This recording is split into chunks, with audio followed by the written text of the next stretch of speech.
Welcome to Prose and Cons, a podcast by writers for writers, brought to you by Precipice Fiction.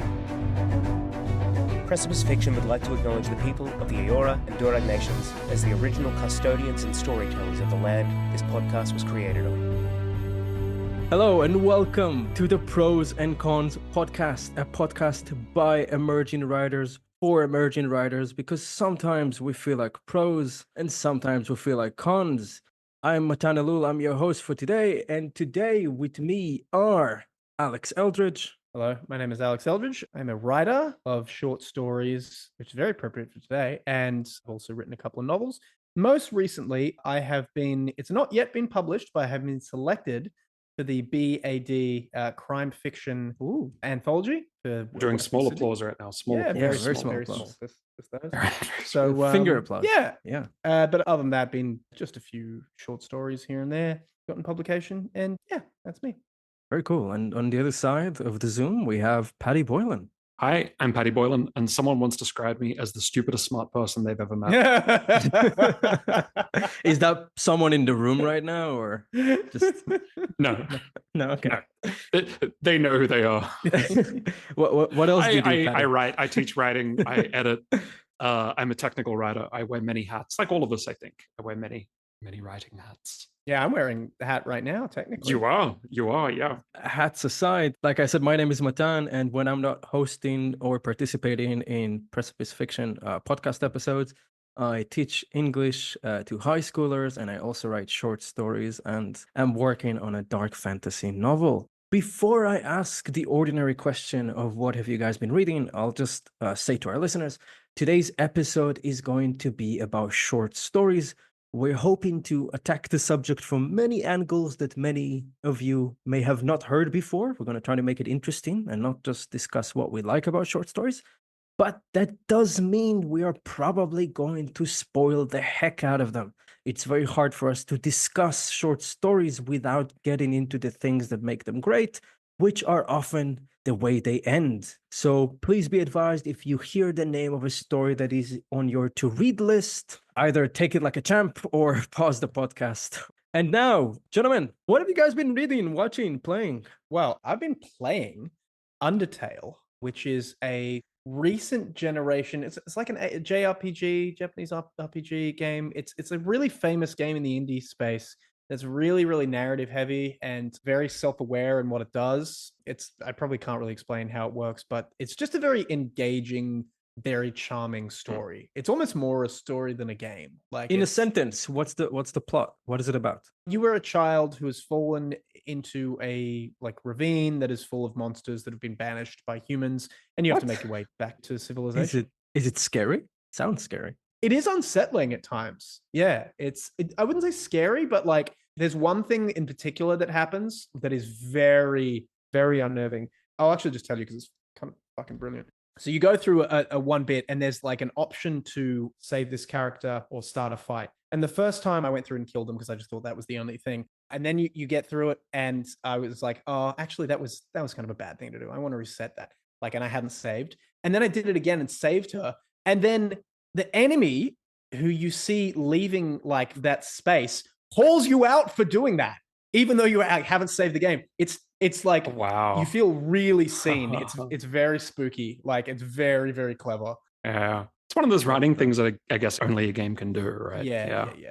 It's a ludic phenomenon. Let's put it that way. Anyway, so that's my answer. Undertale. Okay. I've been wanting to play that for a while, actually. I've been aware of it, but haven't played it. So yeah, if you recommend it, it's not. I think it's only like $6 or something, maybe a little more. Is right. Yeah, I recommend it. That's like a really expensive coffee. Yeah, exactly. Yeah, like an overpriced coffee. In Sydney, that's just a coffee. That is literally just a coffee. It's actually Paddy, coffee. Between expensive coffees, what do you do? Okay, well, you'll be proud of me, Matan. I think I'm reading a manga for the first time. Nice. Oh. Yeah, never read one. A friend of mine bullied me into reading Tower Dungeon. Is apparently dark fantasy is really having a moment in manga recently. It is a dark fantasy, kind of a dungeon crawly thing.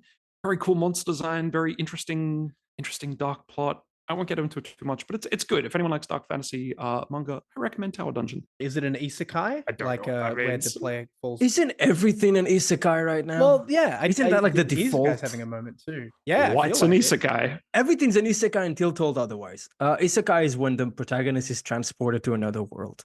Usually a video game or like a fantasy setting or something. Like It Inuyasha is not before it that. got ruined. Yeah.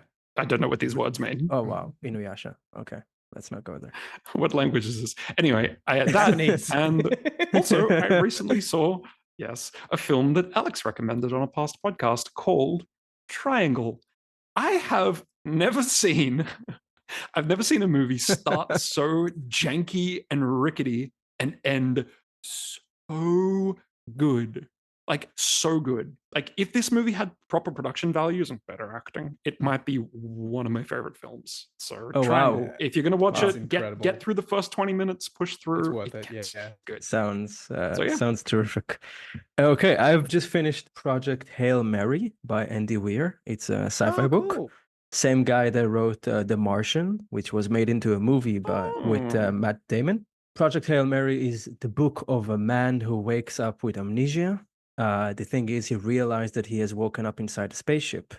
And he's slowly realizing through his returning memories that he's not just on a spaceship alone, he's been sent to save the world. And very much like the title, it does feel like a Hail Mary in it, that it's very, very unlikely for him to succeed. The book is terrific. It's extremely readable, which is a very Andy Weir thing. I hope I'm saying his name correctly. Yeah. If you're looking for something, after all the Wolf Halls and all the Shakespeare I've been reading, I kind of wanted something that is easy. Now, easy is not bad, but easy is in the prose is just direct and just like tells you this is what happened, hopefully with a bit of humor. And I definitely recommend this book for anyone who wants a light read. It is not short, but it is light. I hope that made sense. I heard an interview with Andy Weir once, and he was talking about how he wanted to get the details in The Martian absolutely correct, and like the massive amount of research the guy does. It's very impressive. Very impressive. I think it was an engineer of a sort before he became an author. Yeah, that right. tracks. Very, very hard sci-fi. Yeah, super hard, Yes, super yes, into the details. He's going to pop up in our podcast too, because he does have a history of short stories. Okay, guys. Today, I wanted to discuss short stories with you, and specifically, I wanted to talk about short stories' function in the writing world.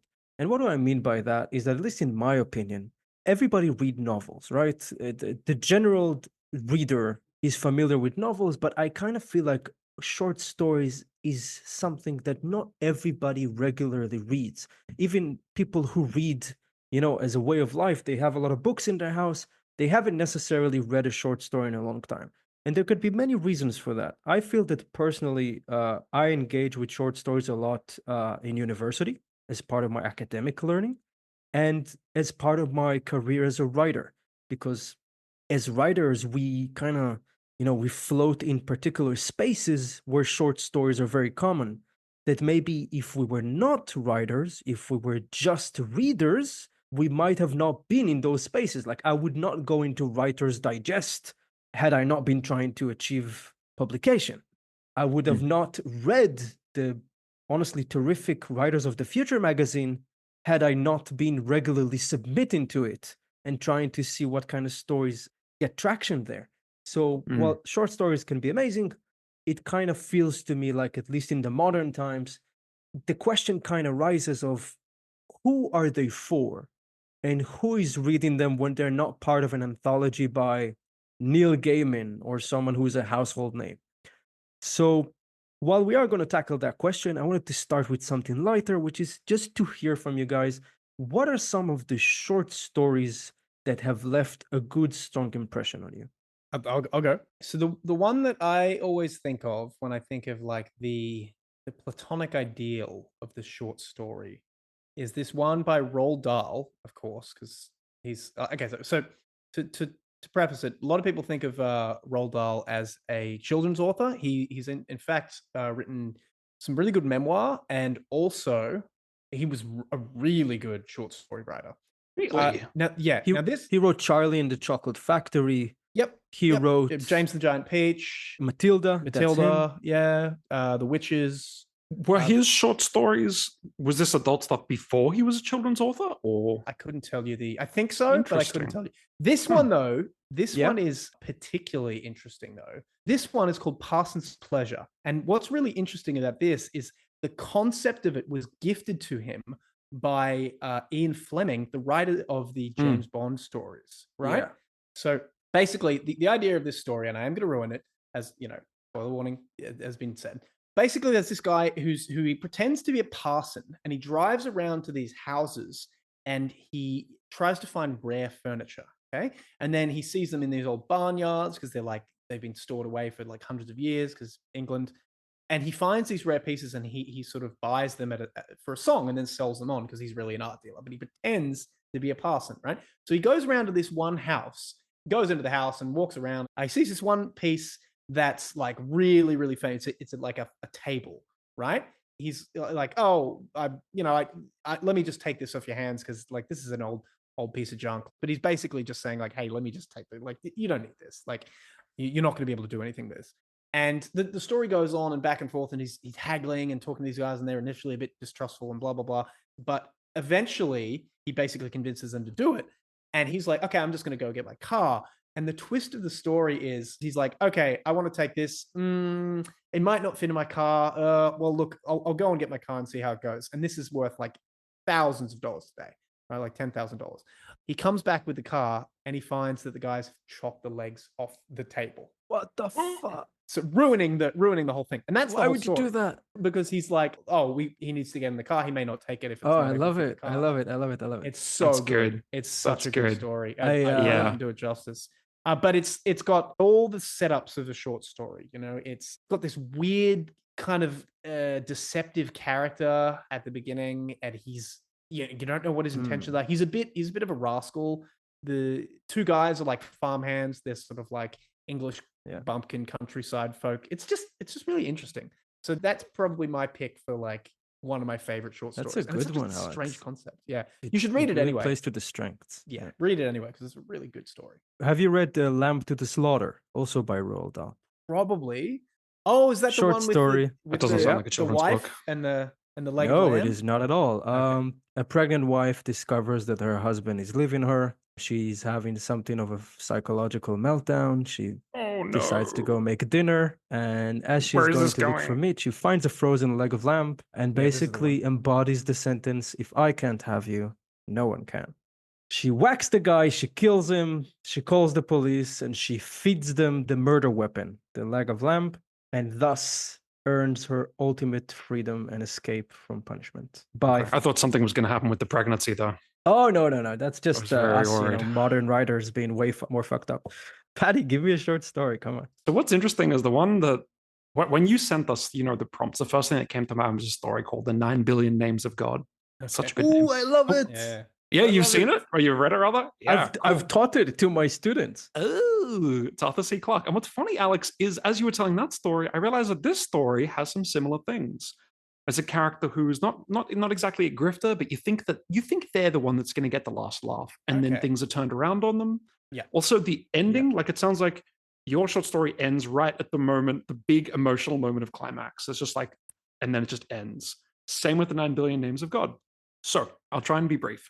It's the 1950s, I think, and there's a Tibetan monastery, and they hire these 2 computer engineers. Why do monks need computer engineers? Well, they want to calculate all the 9 billion names of God. Apparently, they've worked out, according to their scriptures, that God has 9 billion names. And to work out all of them, it's going to take a lot of number crunching.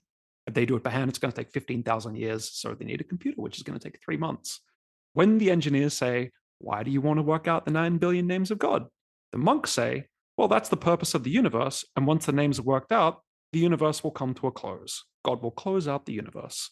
The engineer's like, okay, you do you guys. Fine, whatever. They're paying us. Cool. They install this computer. And they hang out for 3 months, like troubleshooting. And then they decide, well, we probably want to leave before the 3 months are up because they're like, we don't want to be around when they discover they're wrong. Finishes. Yeah. And, the monks are going to be pissed. They're going to blame us. So they leave, right? There's a few hours left to go on the program. And as they're leaving, one of them looks up at the sky and an expression of horror comes over his face. And he says, look up there. And the other guy looks and all the stars in the sky are slowly, one after one, blinking out. And that's the end of the story. Shit. Wow. It's Man. such a good point to end on. And like, there's Yeah. nothing happens after that. It ends Yeah, right yeah. on That's all you the need. cliffhanging Yeah. moment. Yeah. That's what short stories do so well. I think some of the best sci-fi or the best horror is the sci-fi and horror that you don't know that you're inside a sci-fi story until the end. Ooh, Yeah. true. Sometimes it can feel like a cop-out, like Cloverfield Lane. You know, like when Oh, suddenly... I haven't seen it. spoiler Oh, wait. alert. I haven't seen it. I'm going to see it very soon. Well, yeah, we Please don't have a say what spoiler wall happens for in that one. Are you? It's 2010, Paddy. It's been No, I 14 know, but I years. am actually going to see it soon. Please don't say what happens. Okay, you got like 3... By the next podcast, I'm going to spoil it for you. Yeah. Okay, Fine. just to put a fire under you. No, but excellent story choice, Paddy. I'm Yeah, just that's going to great. mention one that I really wanna read like. that now. You should, Alex. It's good. You guys are familiar with Shirley Jackson, the Yeah, writer yeah, of yeah, yeah. The Haunting of Oh. Hill House? Oh, the lottery? Oh, yeah. She wrote that one Yes. story called The Lottery, which I've also taught to my students because I'm an irresponsible teacher. The Lottery was another one that I was going to mention. Continue. So The Lottery, The Lottery is basically you are reading a story through the point of view of, I guess, an entire town where they do a lottery every year. Every single member of the town gets like a stone or a ticket, I can't remember, and you basically, as the reader, you're waiting to see what is the lottery for, and the whole thing is treated like a fair. You know, it's like it's a happy thing. Everybody's coming, everybody's excited. They're making jokes, and slowly, as the pool of possible winners dwindle down, you kind of see that people are not too happy to be remaining in the winning pool for some reason. The true skill of this story is that Jackson really takes you through it slowly, giving you just enough hints that something's not quite kosher without actually spoiling the end for you. By the end of it, you realize that these are a bunch of, spoiler alert, we're going to call them psychocultists for the lack of another description, because once a year, these people actually sacrifice one of their own for the gods of the harvest or something. Like they truly believe that if they stop doing the lottery, the crops are not going to yield or something like that. And you could look at it as a message of like, we just accept certain traditions because they are tradition. We don't question them. We don't check them. But what I love about that story is how slowly and effectively and honestly terrifyingly Shirley Jackson kind of reveals the truth to you. Kind of feels like an inevitable spiral down towards this horrible truth. Once again, the note it ends on, I believe it ends on the woman who wins, quote unquote, is like screaming and begging and saying, no, just as begging the rocks for her come life. flying at her. And like, once again, the story just ends on that, like the most emotional note. So it's, and that's such a short story thing. It is. Yeah. Which kind of leads me to my next question. Something that I think we crave in any long book is the payoff, the catharsis, the epilogue a lot of times, right? It's not enough for me to know that Frodo destroyed the ring. I want to see what happened to the Shire. I want to see if Sam got married. It's not enough. Yeah, it's not enough for me that... Imagine if Star Wars ended with Luke blowing up the Death Star and the credits roll in. You'd be like, what the hell? That's it? Even then, by the way, Star Wars ending is quite abrupt because we basically see them getting medals and then bye-bye. Yeah, but that's something that you get from a long story. You get the after effects, especially if you're doing a hero's journey. A big part of it is returning to the home as a changed person. I would say that's true, with the exception of thrillers that end on the last possible moment. Absolutely. Yeah, that's the only exception. Thrillers basically end at the same point short stories end. They end at the last possible moment of escape. A lot of the time, it'll just be like, there's no more. Like, and on an ambiguous note as well. Yeah, sometimes. A lot of times. Yeah, horror movies too. Yeah. But my point is that short stories don't have that privilege. They don't get to spend 3,000, 4,000 words on those subjects most of the time.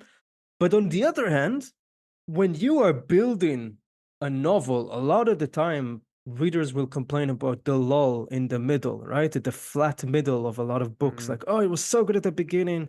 The ending was great, but man, I can't tell you what happened between page 100 and 250. And obviously, when you're writing a short story, that's not a problem because you can just condense it to the important story beats without worrying about the middle section. Yeah. So what I'm going with this, guys, is I'd like to hear from you. What do you think are the advantages for a writer, for a reader, that a short story has over a novel and vice versa? Okay. a short story can be really punchy. Like all the stories we told, it's like one simple concept, self-contained, and it ends on the high note. And also, I think all these stories just kind of start like almost mid-scene as well. Like you're not given the full prologue. It's just like, okay, and the characters are here and they're just talking, and it picks up in the middle of progress. Short stories can be so punchy in ways that long form can't be. Like a short story can't overstay its welcome if it's well told, because it's over too quickly. I think the best short stories are those like simple concept, in and out, done, really impactful. Yeah. I think J.G. Ballard had a quote where he said, "There are perfect short stories, there are no perfect novels." And I think that's a really good summation of what it is. Yeah. That's a good one. To me, short stories are like they're like things in miniature. I mean, they literally are. It's like the difference between a big, like carved, speaking about furniture, like a big carved like table or something or chair, and then like a little dollhouse of like miniatures. He's like they're because they're so small, you can just hone each word so to perfection, and there's no wasted space at all. They're just these very complete composite stories, and I'm really drawn to that as sort of a well, I mean, as a writer, it's easier to do that because you don't have to tell me do more this. about the writer side of it, Alex. Yeah, okay, cool. So as a writer, there's a little bit of politics to it because basically your way into writing is through short stories. There are very few people. There are exceptions, but I'd say they're very rare, and I would dissuade people in general from doing it this way. There are very few people that start just writing a novel like the first time and writing it all the way through. That's why you hear about a bunch of people who are like, "Oh yeah, I'm working on my novel. I did a novel," like and it just never gets finished. It's a very, very, very common thing. Short stories, though, you can go and you can iterate. You can do a 500-word short story. So it's this very good way of like learning the different beats of a story, because in some sense, all stories are the same. They can be extrapolated. You have the first bit, the inciting incident, you have the middle, and then you have the conclusion, like at a very simple level. And you can start workshopping that and learning that thing together. At the same time, you can send those stories to people and you can get constructive feedback, and you can also get literary cachet, I guess. It's like, oh, this person is a writer because they do that. So short stories play this very pivotal role for people beginning their careers. So it's a chance to hone your craft and also to get into the writing sort of thing. Yeah, well said. I teach high school aged students writing, and boy, a lot of them are writing a novel straight up. And I often tell them, like, hey, cool, like that's impressive, but you're starting on hard mode. Like, be aware that this is the difficult thing to do. I wanted to expand on that, Paddy. Why do you think they're going straight to the novel? Well, which one of you before said that short stories tend to only be read by writerly types and people just go straight to novels? I mentioned that. Okay. I think it's that, because when people think I want to be a writer, they just think novels. And you think like, I want to be a writer, I want to tell a story. You're like, what will it be? Well, of course it's a novel, because that's the form. What you're engaging with. Yeah. I have a question for you guys. Why do you think novels have become the default? Because like intuitively, you'd think that short stories would be, if they're shorter and simpler and more accessible than these huge tales. Can I put my history cap for a second? Yeah. If you go back to the Victorian era, which could be said to be the first golden age of books. I'm not going to call it the golden age, but the first golden age of books. These novels by Dickens and Shelley, certainly Dickens, I'll hold up, maybe Shelley not, but still, they were not published as novels for you to take home. People couldn't necessarily afford to buy a full book, or maybe they just weren't used to that. You would read it in chapters, in chunks, in the weekly or monthly published magazines. Yeah, the idea of taking a whole book and putting it on your bookshelf and reading it in one sitting, that's not even how these stories were originally written. Like, in a way, a lot of the Dickens chapters kind of feel like they need to stand on their own, because he's not expecting you to have read the previous chapter an hour ago. He's expecting you to have read it a week or 2 weeks ago. Almost like serialized TV shows. So what happens here is you got to ask yourself, how did we go from that to the idea of, I'm going to sit down, I'm going to read The Hobbit in 3 days? How did we get there? And that basically formed the idea in your students and in a lot of us, I think, early on, is that to be an author, a real author, you got to hammer out a book, not a short story. And I'd say there's economic concerns as well these days. For whatever reason, novellas are harder to sell. This is what I hear all the time in just sort of author circles. Novellas are harder to sell. Short stories are impossible to sell by themselves. You can't, maybe on Kindle, but for some reason, the de jour sort of package is just the 60,000, no, really more like 80,000 word book. And it's just there. And it's like, that's what we put on the shelves and that's what's taking up space. And you can see the spine from that. Any shorter than that, I guess it can't even be seen. So that might be something to do with it. It's a really good question, actually. I'd like to look into it. At risk of like taking us way further off the beaten track, maybe it's because like as a sellable unit, a short story, you can't really sell that because like it's too small. Like, what do you charge? Are people really getting around the way by a short story? It's 30 minutes. Yeah. Maybe a book is like kind of the smallest thing that feels like a single saleable item. You know, I'm going to buy a book. I'm going to go to the store and buy a book. Anything less doesn't feel worth it. Just spitballing, but maybe. No, I like your theory because think about it. Would you pay for a TV episode? No. You would pay for a movie. You might rent a movie, but $3. Yeah. You paid for a TV episode? Yep. Yeah. If I really want to see something, it'll be on YouTube, and I can't find it anywhere else. I'll pay $3 if I have to.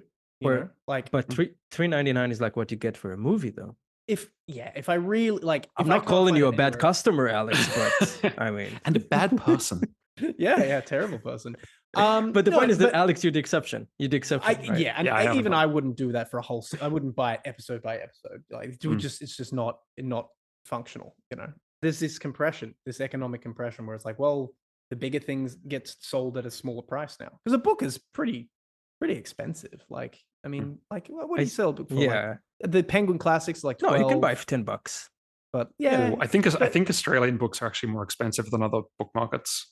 I want to go back to what Paddy said. All these things we came up with are very mature adult reasons. Economics, the spine is too thin to be seen on the shelf, all that stuff. But if you're a young 14, 13-year-old kid who's dreaming to be a writer and your mind immediately takes you to the novel, it's likely not because of these reasons. It's not because you're thinking, economically, it's really hard to sell a novella. No, that's not what's going through their mind.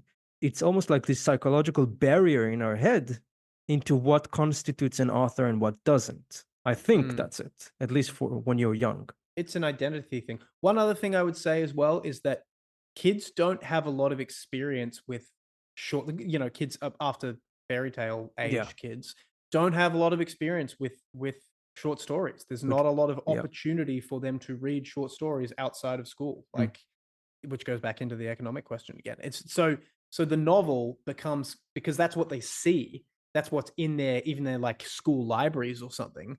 These things, that's what they see at the bookstore. That's what they see advertised on billboards and things. They go, oh, that's what you do as an author. You do a novel. You don't make short stories. I think that's the main thing. It's just that's what they've seen as being writerly or anything to do with writing, and then they kind of go for that. But if you open the bibliography, is that the right term? Not the bibliography. If you open the works of many writers, that's it, bibliography, you will find a lot of times a fat list of short stories. Yeah, it's where you learn the craft. I'm gonna ask the next question that kind of takes us a little bit away. I know there's a lot of horror fans among us in this podcast and in general, but still, what do you think is some of the genres that are best served by the format of a short story? Feel free to say which genres don't work for you as a short story too. So before this episode, I did a little bit of research, and some people were saying that science fiction doesn't lend itself to short stories because there's necessary world building. I totally disagree. I think, right? I think science fiction lends itself. Disagree. So well, because science fiction is all about the exploration of cool ideas. And I think the short story is such a cool format to be like, hey, here's an idea. What if ... And then boom, the story. Yeah, exactly. And then that's it. It's almost like a short story is a single thought experiment. And science fiction is all about that shit. Yeah. Leapfrogging off that, there's an author called Ian M. Banks. I think you've definitely read him. He sounds familiar. So he as Ian Banks, not Ian M. Banks, are two different monikers. He did something called the Wasp Factory, which you recommended to me, which I didn't like at the time, but very, very much stayed with me. Anyway, he wrote a short story. I forget what it was called because I listened to it and I didn't see the title. But basically, it was like it's the story of this alien, this plant-like alien, and because it's a short story, you don't kind of get to see all the context. You just kind of have to work it out. He's apparently some kind of shepherd, and what happens is he sees some weird sort of thing come down, and it's never explicitly said that it's a human in a in a diving suit. Well, no, in a spacesuit, right? But you can intuit that based on the context of basically what it looks like. It says it's got a shiny helmet and like a suit, all that sort of stuff. And basically what he does is he slowly kills the human by like popping its fingers off. God. Which sounds really horrific. That's how he kills him? Yeah. And then his head. But so slow. It's couched in the context of almost like a love story. He's pining over this girl and he's like, oh, I wonder if she like really loves me. And he does the like she loves me not with the fingers. And it's so fingers, it's like it's such an interesting recontextualization of something that's objectively really horrifying. That's good. But it's quite charming in the context of this story. Like you're still like, oh, wait a minute, but it's very clever. So that's a good example of science fiction. I think I'm going to say horror is an optimum genre for it because it naturally mirrors the ramp up of tension that is inherent in a horror story. And then not all short stories, but I think a lot of good ones have a twist or at least a high tension moment. Horror naturally lends itself to that. Also, if you go too long with horror, you'll notice a lot of good horror books, and I've mentioned this before, will have this beginning that's really, really, really high tension and then will drop off. And then it'd be this slower secondary build to the second half of the book, or there'll be a period of like diffused tension. Exactly. So that first bit of a novel is usually just a short story. I'm inclined to think that Bram Stoker wrote Dracula as a short story first, and then was like, okay, I'll make this. just because those lost control of it, like okay, and then what happened? And then what happened? So Alex, you were talking about like horror having the twist. So you mean like if it were a short story, the twist is the end of the story, right? Yeah, like totally. the twist, the crazy moment, and then bam, it ends. Yeah, exactly. Yeah, totally. Again, like ending on that cliffhanger kind of. Exactly. So I'd say horror. I'm just going to support what you two have said about what genres work. I think sci-fi is fantastic for short stories. Horror, obviously. Probably mystery as well. Yeah, sure. But I think the genre that suffers the most from short stories is, and I'm going to try to be specific here, fantasy that is not founded on a single cool idea. What do I mean by that? A single cool idea. And I think fantasy that's a bit like sci-fi, like, ooh, imagine if a lawyer is a werewolf. Okay, that's what I mean, a single cool idea. Yeah. Like there's this situation, but like a diver that can talk to sharks. Okay, that can, something like that. But if your fantasy just leans into the usual trappings of fantasy, like the high fantasy or the urban fantasy that everybody know, in a novel that can work. You know, you can be the guy that writes another sword and magic story. If your characters are good, your tension are good, maybe your characters are dropping F-bombs and that's unique. But the point is, you can still go into that well-known field, you know, throw the gauntlet down and do your story will be great. You can't do that with a short story. Because if you're not innovating in fantasy, I think it won't work as punchy and short. Yeah. For example, a lot of people can write fantasy stories about the urban fantasy. You know, there are orcs in the city, there are fairies in the city. Again, if you write in a novel, you have the time to show your way of doing that. You have the time to show your version of it, your little quirks, your little differences. But in a short story, it's all about, I think, especially in sci-fi, in the innovation. I once read a really great short story, a fantasy story, that's about a couple of girls, I'm sorry, I forgot the name of the story, whose father has been revived as a zombie by the mother. And basically they live with their zombie father. Super unique, almost sci-fi-ish in the way it goes about it. That can work. The long form fantasy, the high fantasy, I think that cannot work very well in short story form. Because there's so much implicit world building in it that you need to, like, the Council of Telzat. So I think that's one of your characters. Actually. Yes, it is. I wasn't going to say anything, but yes. No, but you know, like there's this whole, like, I guess you could use a short form and go like, okay, I know what's going on based on what's here, but there's so much of this world building, this specific world building and a society like top down that you'd have to build into it that makes it really tricky. Yeah. You know, I don't have a lot of time for that stuff myself, so it's hard to speak on it, I suppose. But yeah, it also is. I haven't read a ton of romance, but I'm assuming romance is something that wouldn't really lend itself to the short story either, because you need such a simmer and a build up. Really? Okay. Ooh, simmer. Yeah, I don't know. that. I think because romance has got a simmer. Steamy, you know, Simmer. it has to be. I've often thought simmer.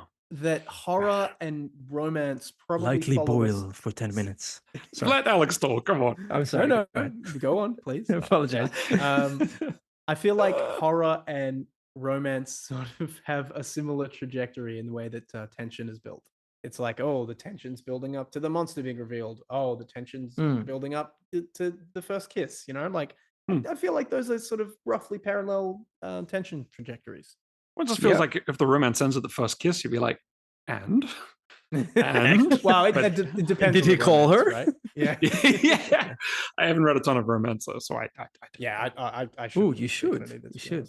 Yeah. Have you? Does Shakespeare count as romance? I don't guess know. It could. Technically. Yeah. Does Romeo and Juliet count as romance? I mean, two obsessive teenagers kill themselves. Kind of sounds like Twilight, but well, it was a satire originally, I think. Romeo and Juliet. Yeah, it was like meant to be. I don't know. Not a parody, but like a satire, because it's like, this is insane. You could argue that about a lot of Shakespeare. I think like Shakespeare is just making fun of us. Yeah. It's like, what about these crazy kids, huh? Gentlemen, how do you feel about going straight to the game? Oh, I'd like that more than anything. I do love a game. Yeah. All right. I have news for you guys. As very often in my podcast, we're going to finish with a game, but this game is a bit different because I thought, oh, wow, there's just the two of them. It doesn't feel like a game. It feels like it should have stakes. So I thought... One of us is out of Precipice fiction. The loser, out. I wasn't going to go that far. I was just thinking, whoever wins should have something out of it, because it is a hard game. So we'll leave it at just like temporary superiority. Okay, for the next few weeks, we'll just all regard that other person slightly higher than the other. Done. Well, we live in the same city, so what about the other person owes them a beer? How's that? Oh, but that sounds like I agree to that. Like you get to have a beer. Oh, you get. We're gonna have a beer anyway, so. Yeah. No, Alex, right, that's it. You're on. One beer. Done. Yeah, one beer game. Let's go. Right. They shook hands virtually. All right, guys, I need you to close your eyes. I'm going to share the thing. Alex, could you allow sharing? Okay, Google, activate the share mode. Okay, welcome. You can open your eyes. Okay. Welcome. Oh my God. Story, short or long. Listeners, I made this beautiful animated graphic. If you are simply listening, that's incredible. It is super amazing. You're missing out, listeners. So if you're just listening, maybe look us up on socials. We'll probably upload this section as a video for you guys to enjoy the visuals that I made. Yeah, we've got a YouTube channel. Yeah, look at the beauty of the graphics in YouTube. This is so much freaking work, Matan. It's amazing. We'll just the thumbnail right here. Yeah, we'll just describe it. Oh, yes. All right, is the story short or long? That's the name of the game, and here's how it's going to work. I have done my best to describe, in short, some of the most well-known short stories and novels, and you two, just from the description, are going to have to decide: is it a short story or is it a novel? I like that. Now, if you can name the story, that would count as extra points. Okay. All right. Ready? Well, hang on. Before you start, Matan, you did say that you think one of us will probably win. You said you would tell us who it is. All right. I don't know how to do this without hurting feelings. Just say it. Just rip the Band-Aid off. All right. Paddy, you read some excellent stuff, but you have missed out on certain mainstream junkie things that you got blind spots, Paddy. Are more familiar with. You got blind spots. The stuff that you do know, so freaking well. But Alex is more normies. well balanced. So I think you've just read more than me, to be honest. Maybe, I don't know. So I get a handicap, right? Okay, if I lose my guess, I'll buy you a beer from here. Okay. It's gonna be very difficult, but okay. You'll get a second beer. Oh, it's gonna be bad if I lose. It's gonna be upsetting. Alex, do not make me look bad. Do not make me look worse. Okay. Hey, listeners, just to clarify, I do believe Alex Eldridge is gonna win this one. All right. Well, I will see. We'll see. Love you, Paddy. We'll see. All right, first one. Oh, there's an animation. Okay. A woman driven to madness as a result of a Victorian rescuer forcing her to stay home in what was once thought to be good for woman. I put the good for woman in quotation marks. Okay, so do we just answer or? First, say short story or novel. I can say both. It's a short story. I Don't know say the name until both of you gave the answer. Okay. I'm going to say short story. Well, I didn't know, but now I'm going to say short story because Alex says he knows it, which isn't fair, but I can't not say it now. So I think it's a short story based on my incredible intuition. A woman driven to madness, a short story, both of you said it. So, Alex, if you get the name right, you get 2 points instead of 1. Okay. Alex, what's the name of the story? It's The Yellow Wallpaper. I forget who the authoress is, but yeah. Ta-da! Charlotte Perkins It would not is. have guessed that name. Perkins Gilman. It is in Charlotte fact The Perkins Yellow Gilman. Wallpaper, and Alex gets 2 points and Paddy gets a 1. Which I don't really deserve, but Right. there we go. I'll take it. And we go to the next one. All right, this one should be easy. Do not shout the name. A vertically limited protagonist is burdened with the destruction of a doomsday weapon of mass destruction for the sake of the whole world. Short story or a novel? I'm going to say, I think it's a short story. I'm going to say short story. Oh, no, I'm going to say novel. And my reasoning, should we get the reasoning afterward? Yeah. Do you want to give me I the don't want name? to give Alex any clues. I don't know. No, Alex's answer is in stone right now. He said Yeah, the I'm short done. story. Yours is too, by the way. Oh, You're is not. it? Do we don't lose points for getting it wrong? So was it Dr. Strangelove? It is. Or How I Learned to Learn the Bomb? In fact, The Lord of the Rings. Oh, okay. Oh, Yeah, right. Fair enough. So the reason I said novel is you made a point of it being vertically challenged, and I don't think there's enough room in a short story for the character's height to really an issue in something like that. Oh, I don't know. I think you could Alright. say he was a midget in 2 Oh. words. Or a And short yet person. it was a novel. That- So I don't know. All right. Next up. A group of discriminated species overthrow the yoke of their masters and take ownership of their home, only to discover the destructive pitfalls of conflicting ideologies. Oh. I have a feeling long form. Oh yes. Can we say what it is? It is okay. Wait, don't say. First say what it is. Hang on. Short or novel, and then say the name. Technically novella, but I know what it is. Oh, technically. Okay, but it's a not long short novella. story though. Okay, yeah, all right. So it's a long short story then. It's Animal Just- Farm. Yeah, I was Yeah, going to it's say Animal that as well. Boop. All right. Who am I giving the point to? I think Alex said correct. Well, I think we both get it, don't we? Like I You said both long said it? form. Okay, 3 points. Oh, you did. Sorry, I'm sorry. Matan, are you paying attention? I'm just trying to win the bet, okay? All right. That was Animal Farm by George Orwell. This is tighter than I thought. A man dies and travels through space, time, and multiple dimensions in order to discover the true nature of the world, meeting the creator itself.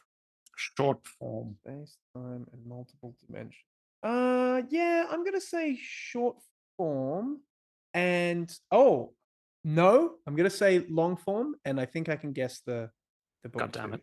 Well, let me give my reasoning for guess- short form first before you get it right. Go My ahead. reasoning is that plot sounds like it could get tiresome over time. Like, stop jumping in different places, stop going to different things. Just give us something we can hold on to. Now, Okay, prove me wrong, Alex. Rationale. All right, Alex, what novel do you think I'm that going to is? assume it's 2001: A Space Odyssey by Arthur C. Clarke. That would be a novel. I mean, that's a very good guess. Oh, is If it Cloud only Atlas? had it been correct. It isn't. It is The Egg by Oh, Andy okay. Weir. It is a short Egg? story. Are you guys familiar with The Egg? Look it No. up. It's a very good No. short No. story. I'm going to make a note of it. Exactly what I just described. There's a great YouTube video about it. Okay, so Paddy is actually close to winning this. And we continue. A man awakens to the news that he now has 3 times as many limbs, much to his family's discomfort. Okay, that's a short story. That's a short story. I think Short we story? both know Okay. what that is, Alex. I think we both know what that is. Should we say it on 3? 2, 3? 3. Metamorphosis Yeah. by Kafka. Yeah. Much to his family's Nice. discomfort. It is indeed Metamorphosis by Kafka, and that means that the current score for those who are just listening is 5 Paddy, 4 Alex. It's such a bummer Okay. of a story as well. Like, I don't think it's- I've actually read it. Like I don't think I've Oh, read the it- whole thing. it gives you the bad feels. Yeah. It does that's pretty much Kafka. absolutely give you the bad Yeah. feel. Yeah. You ever read The Trial? Oh, I've never wanted to pay my taxes on time so bad. Okay, I need more. Okay, fine. A very peculiar story about a very peculiar man for whom the very process of life seems to happen backwards. Paddy, after you. That's a deep cut. That's a very deep cut. Feel like long form. I'm gonna be honest. I think I know the story, but I don't know whether it's long form or short form. So I'm gonna say short form, but I think I do know the story. You go ahead. Benjamin Button, right? Yeah, it's the peculiar case of Benjamin Button. So I just assumed long form because the movie is a movie. Yeah. But it does sound like it would be the sort of thing that would be a short story rather than a book. It is indeed the curious case of Benjamin Button, a Yeah, short all right. story by Scott Fitzgerald. See, my knowledge hurt there because it does sound like more short story material, but I was like, well, but it's a full-length movie, so surely. Actually, Stephen King shorts are famously turned into long movies, even though they're short stories. Okay. Yeah, well, I mean, the Like short story, The Green Mile. we didn't really talk about it, but short stories famously work well as movies because, like, a movie is easier to stretch out than to condense. Yeah, and I don't think you even have to stretch it really. Anyway, it's a different conversation. And I do believe this might be the last one. Ooh, neck and neck. A 5-5 person goes through the notes of his dead uncle and discovers a mysterious cult. Okay. The cult worships a monstrous human octopus dragon hybrid that lives deep underwater. Okay, well, shit, Alex, don't say because I know you know what this is, but I don't know if it's long or short. So if you say, I'm just going to copy you. Fair enough. So, fuck, I don't know. This is for the game. This is for the beer. I know what it is, but I haven't read any Lovecraft, man. It's a short story. It's a short story. It's a short story.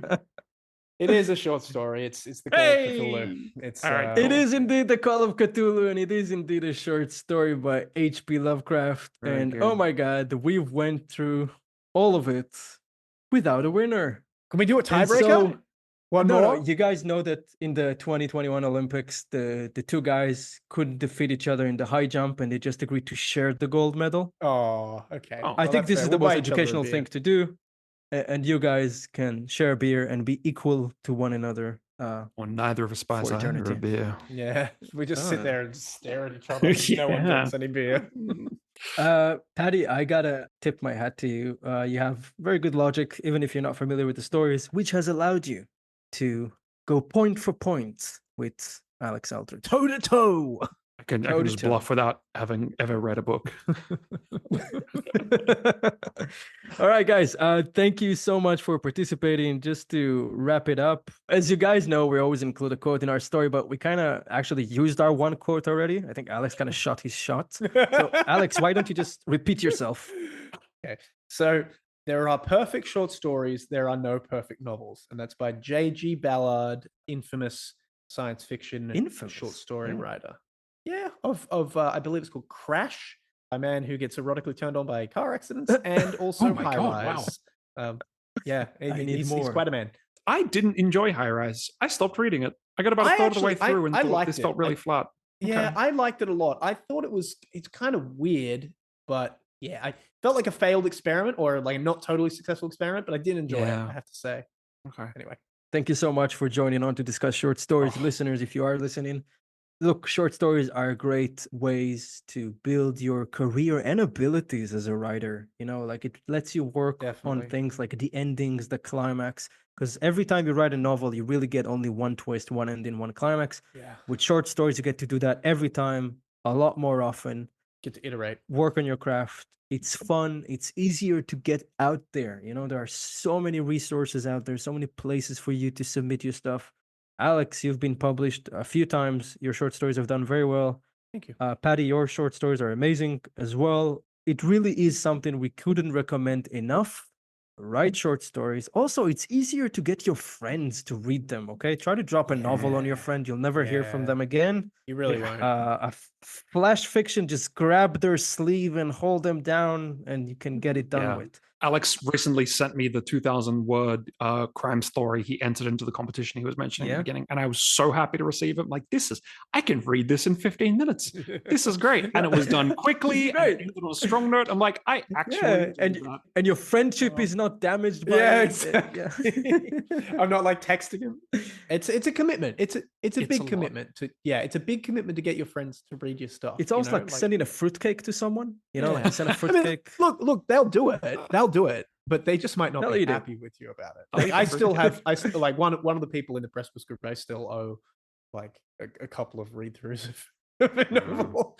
Interesting. Yeah, no, that's all right. You guys are great. Thank you so much for joining. I'll just remind our amazing listeners that we have a short story anthology out and about, available on Amazon. Oh, you it's called The New Mythic. You can have it. We can have it as an audiobook. You can listen to it. You can read it. It's terrific. And also, I'll plug Alex Eldridge's Golden Hour short story anthology. If you're looking to scratch that itch, we have more of that. We really hope you enjoyed. If you did, please review us on whatever platform you're listening to podcast. And stay tuned for more news on The New Mythic 2. The name is a work in progress. We'll have more news soon. Take care, listeners. And thank you, Alex and Paddy. Thank you, Matan. Thank you.